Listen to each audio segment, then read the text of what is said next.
Hi, this is Tim of the 1916 Company. Welcome and thanks for logging on. If you love this watch, email me, Team Mosso at the1916company.com for purchase pricing and availability questions concerning this watch. And this watch is a stainless steel 2022 limited edition of 99 pieces from Czapek. This is the Antarctique Rattrapante Ice Blue. You may ask, what is ice blue? What is ice blue is this sapphire frame of the registers and the dial. You could see that it's tinted ice blue, a subtle distinction from the original version of the watch that debuted in 2021. So the watch is large but not huge, 42.5 millimeters in diameter. I measure it 15.3 millimeters thick.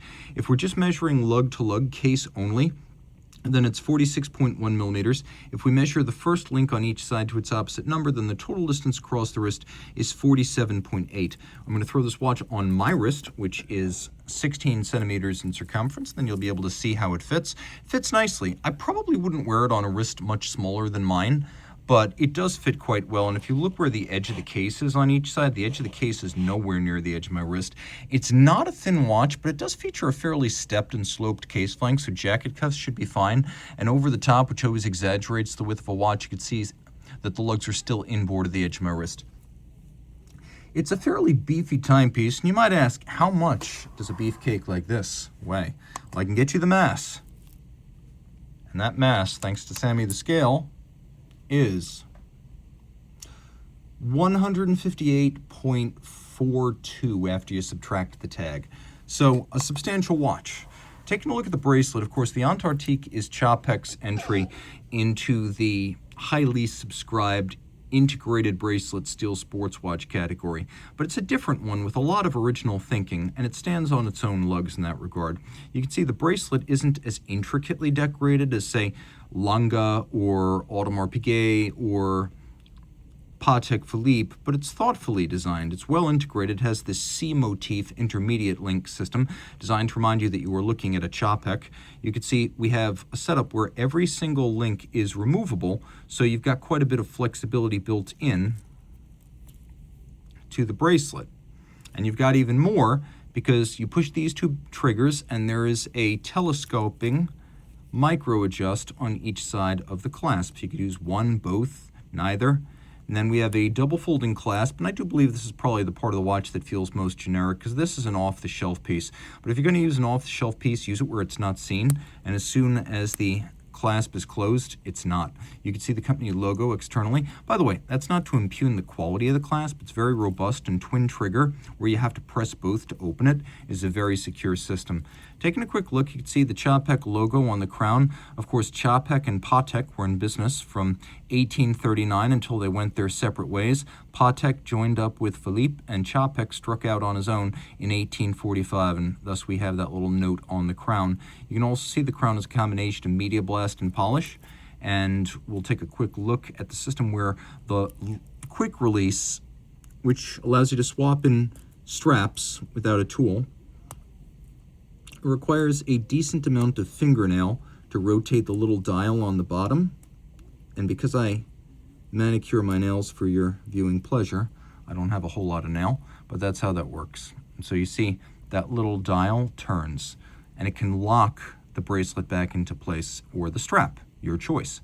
Taking a look at the case, you can see it has these hollows on each side. The triggers for the chronograph, and I guess it is properly described as a mono-pusher split second. You can see they have polish and satin, and we also have polish and satin on the crown guard structure surrounding the crown. By the way, it is a screw-down crown. It is a 120-meter water-resistant watch, and you'll use the trigger over at roughly 10 o'clock to split the seconds so you can tell whether the gap between two race cars or runners or sailboats is waxing or waning. But here's the thing, because it is sort of a mono pusher, if you stop it, you must reset it.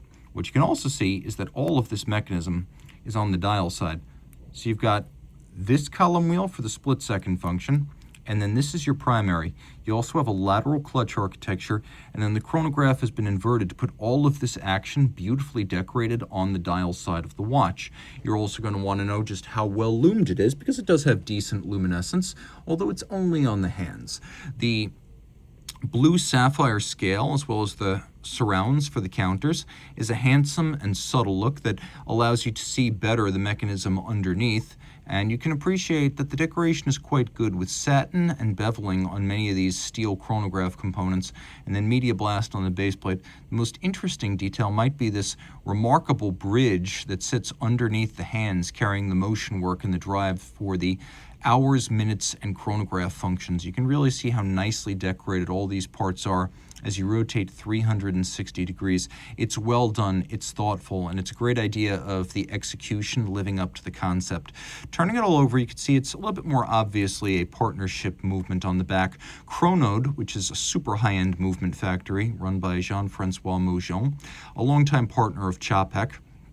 And so a automatic winding 60-hour power reserve movement has been set up underneath the lateral clutch twin column wheel Rattrapante chronograph. 5-position adjusted. This is called the SXH6, the 6th Czapek movement. You can see we've got a gold mass and an anthracite rotor. We've got polished screw heads. We've got media blast on the bridges as well as the base plate. You can also see we have mirrored bevels. You can see a full balance bridge and a free-sprung balance for shock resistance. Again, automatic winding with a set of ceramic ball bearings for higher efficiency. 4 Hertz beat rate, 60-hour power reserve.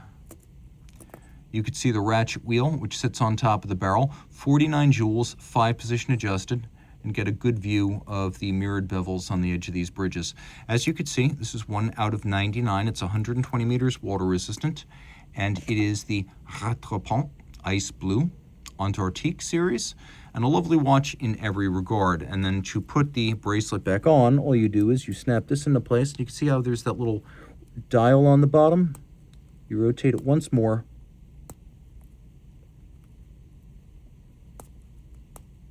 and once you do, come on, son. Easier to do if you have more fingernail than I do. We'll use my other thumb here. The things I do for you guys.